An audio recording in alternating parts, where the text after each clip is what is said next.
Assalamualaikum warahmatullahi wabarakatuh. Perkenalkan, kami dari kelompok 4 akan mempresentasikan materi tentang Corporate Social Responsibility. Sebelum dimulai, saya akan memperkenalkan anggota kelompok 4 yang beranggotakan 4 orang. Yang pertama yaitu saya sendiri, Dirazian Hussein. Yang kedua, Dery Nur Arizal. Yang ketiga, Gita Nur Karimah. Yang keempat, Wina Fauziah. Baik, untuk materi yang pertama akan dijelaskan oleh Saudara Dery. Perkenalkan, nama saya Dery. Di sini saya akan menjelaskan definisi Corporate Social Responsibility. Corporate Social Responsibility atau tanggung jawab sosial perusahaan adalah suatu konsep bahwa organisasi perusahaan memiliki suatu tanggung jawab terhadap konsumen, karyawan, pemegang saham, komunitas, dan lingkungan dalam segala aspek operasional perusahaan. Menurut World Business Council for Sustainable Development, Corporate Social Responsibility merupakan komitmen berkesinambungan dari kalangan bisnis untuk berperilaku etis dan memberi kontribusi bagi pembangunan ekonomi seraya meningkatkan kualitas kehidupan karyawan dan keluarganya, serta komunitas lokal dan masyarakat luas pada umumnya. Ruang lingkup Corporate Social Responsibility atau CSR adalah nilai yang dilandasi aktivitas perusahaan secara umum. CSR menjadi pijakan komprehensif dalam aspek ekonomi, sosial, kesejahteraan, dan lingkungan. Bagaimanapun, semua aspek dalam perusahaan, baik ekonomi, sosial, kesejahteraan, dan lingkungan tidak bisa lepas dari koridor tanggung jawab sosial perusahaan. Oleh karena itu, dalam CSR tercakup di dalamnya 4 landasan pokok yang saling berkaitan. Tanari 2009 diantaranya: A.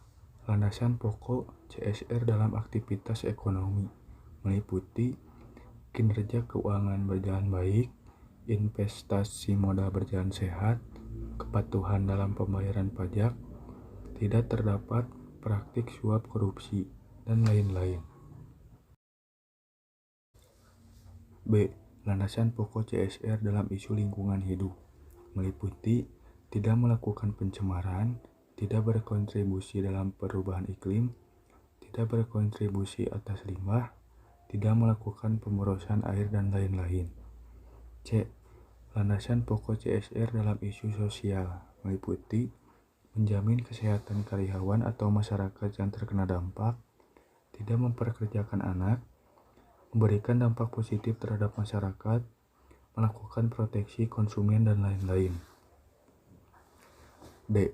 Landasan pokok CSR dalam isu kesejahteraan meliputi memberikan kompensasi terhadap karyawan, memanfaatkan subsidi dan kemudahan yang diberikan pemerintah, menjaga kesehatan karyawan, dan lain-lain.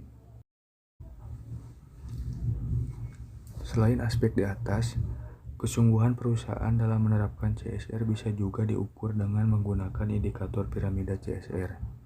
Tujuannya adalah untuk mengetahui berada pada tipe apa perusahaan dalam menerapkan CSR. Trevino dan Nelson 1995 mengkonsepkan CSR sebagai piramid yang terdiri dari 4 macam tanggung jawab yang harus dipertimbangkan secara berkesinambungan, yaitu ekonomi, hukum, etika, dan berperikemanusiaan, yaitu 1. Tanggung jawab sosial perusahaan di lingkungan. 2. Tanggung jawab sosial perusahaan di masyarakat. 3. Tanggung jawab sosial perusahaan pada investor. 4. Tanggung jawab sosial perusahaan terhadap karyawan. Strategi pengelolaan tanggung jawab sosial perusahaan. 1. Strategi reaktif. Kegiatan bisnis yang melakukan strategi reaktif dalam tanggung jawab sosial cenderung menolak atau menghindarkan diri dari tanggung jawab sosial. 2. strategi defensif dalam tanggung jawab sosial yang dilakukan oleh perusahaan terkait dengan penggunaan pendekatan legal atau jalur hukum untuk menghindarkan diri atau menolak tanggung jawab sosial. 3. Strategi akomodatif merupakan tanggung jawab sosial yang dijalankan perusahaan dikarenakan adanya tuntutan dari masyarakat dan lingkungan sekitar akan hal tersebut. 4. Strategi proaktif.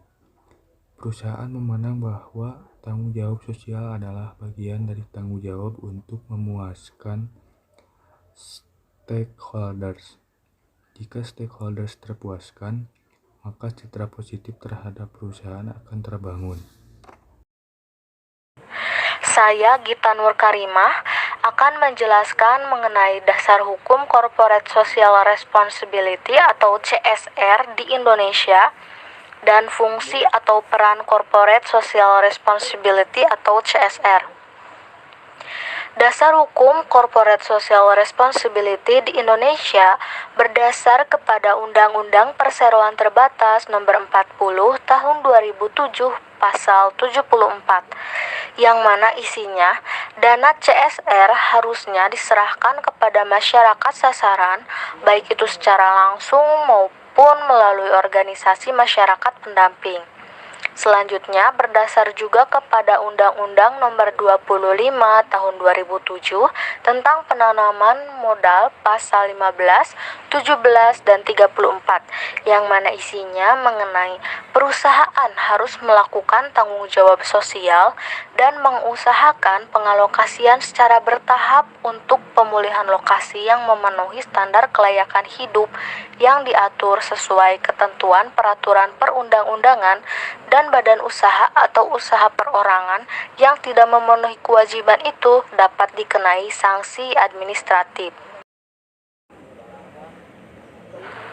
Selanjutnya, fungsi atau peran Corporate Social Responsibility atau CSR.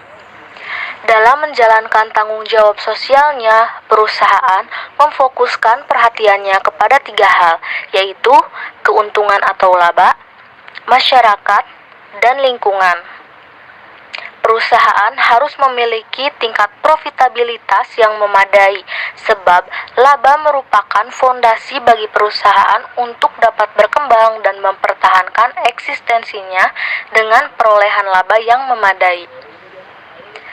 Perusahaan dapat membagi dividen kepada pemegang saham, memberi imbalan yang layak kepada karyawan, mengalokasikan sebagian laba yang diperoleh untuk pertumbuhan dan pengembangan usaha di masa depan, membayar pajak kepada pemerintah, dan memberikan apa yang diharapkan kepada masyarakat. Baik, yaitu selanjutnya ada manfaat Corporate Social Responsibility bagi masyarakat. Pertama, adanya beasiswa untuk anak tidak mampu di daerah tersebut. Yang kedua, meningkatnya kesejahteraan masyarakat sekitar dan kelestarian lingkungan. Yang ketiga, meningkatnya pemeliharaan fasilitas umum. Yang keempat, adanya pembangunan desa atau fasilitas masyarakat yang bersifat sosial dan berguna untuk masyarakat banyak, khususnya masyarakat yang berada di sekitar perusahaan tersebut berada. Yang selanjutnya yaitu manfaat Corporate Social Responsibility bagi perusahaan. Yang pertama, meningkatkan citra perusahaan. Yang kedua, mengembangkan kerjasama dengan perusahaan lain. Yang ketiga, memperkuat brand atau merek perusahaan di mata masyarakat. Yang keempat, membedakan perusahaan tersebut dengan para pesaingnya. Yang kelima, memberikan inovasi bagi perusahaan. Selanjutnya, studi kasus. Dana CSR PT Aneka Tambang tidak tepat sasaran dan penuh penyimpangan. Anggota Komisi 8 DPR RI, M. Ohio Sinapo MBA menilai pemanfaatan dana Corporate Social Responsibility CSR PT Antam Tbk, khususnya pada unit bisnis pertambangan UBP Nikel Pomala, banyak yang tidak tepat sasaran atau tidak sesuai dengan semangat dan tujuan CSR. Selain itu, pemanfaatan dana CSR baik itu Community Development (KONDEV) maupun program kemitraan bina lingkungan PKBL terjadi penyimpangan dalam prosedur penggunaannya. Menurut Ohio, terjadinya pemanfaatan dana CSR Antam yang tidak tepat sasaran itu akibat intervensi pemerintah baik itu provinsi maupun kabupaten yang terlalu berlebihan. Dia mencontohkan pemanfaatan dana CSR Antam untuk pembangunan Bandara Sangiang di Mandera yang jumlahnya sudah mencapai sekitar 12 miliar rupiah. Penggunaan dana Antam dalam program Bedah Kecamatan dan bantuan CSR Antam kepada Pemprov Sultra yang nilainya sudah mencapai 138 miliar rupiah selama 3 tahun. Selain itu, proyek pertanian terpadu di Desa Mungasari, Kecamatan Grabak Purworejo senilai 5,8 miliar menjadi ladang korupsi sejumlah pejabat di Universitas Jenderal Sudirman sebagai pihak pelaksana program PT Antam. Solusi penyelesaian studi kasus. Melalui jalur hukum yang ada, yaitu sesuai dengan Undang-Undang Nomor 25 Tahun 2007 tentang penanaman modal UU PM dan Undang-Undang Nomor 40 Tahun 2007 UU PT tentang perseroan terbatas Pasal 74. Dana CSR harusnya diserahkan kepada masyarakat sasaran, baik itu secara langsung maupun melalui organisasi masyarakat pendamping.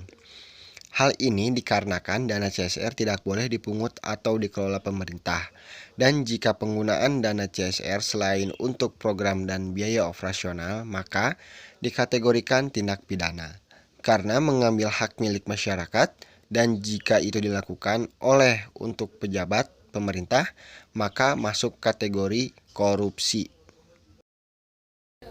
Selanjutnya, materi terakhir yaitu tentang solusi untuk mengatasi pelanggaran dalam program CSR. Nah, yang pertama ada membuat edukasi tentang CSR. Yang kedua, mengalokasikan dana secara langsung kepada sasaran. Yang ketiga, meningkatkan keamanan dalam perusahaan dan bisnis yang dijalankan untuk CSR. Yang keempat, melakukan upaya keterbukaan dan transparansi program CSR. Untuk kesimpulannya yaitu, pada dasarnya Corporate Social Responsibility atau CSR merupakan suatu konsep voluntari atau kesukarelaan dari perusahaan untuk peduli terhadap stakeholdernya atau pihak-pihak yang memiliki kepentingan terhadap perusahaan tersebut secara langsung maupun tidak langsung. Memiliki pengaturan berbeda, Indonesia merupakan satu-satunya negara yang mengatur CSR secara mandatari atau binding. Timbul perdebatan mengenai adanya sifat kewajiban ini. Namun, aspek fundamental right menjawab permasalahan ini, di mana apakah itu diatur secara wajib ataupun sukarela. Namun, dengan didasarkannya fundamental right pada pengaturan internal perusahaan mengenai CSR, Code of Conduct, serta dalam kontrak yang merupakan implementasi dari CSR, maka CSR pun akan berjalan secara efektif. Baik, sekian materi yang bisa kami sampaikan. Semoga materi ini bermanfaat bagi teman-teman semua. Mohon maaf apabila ada kesalahan kata ataupun penyampaian. Wassalamualaikum warahmatullahi wabarakatuh.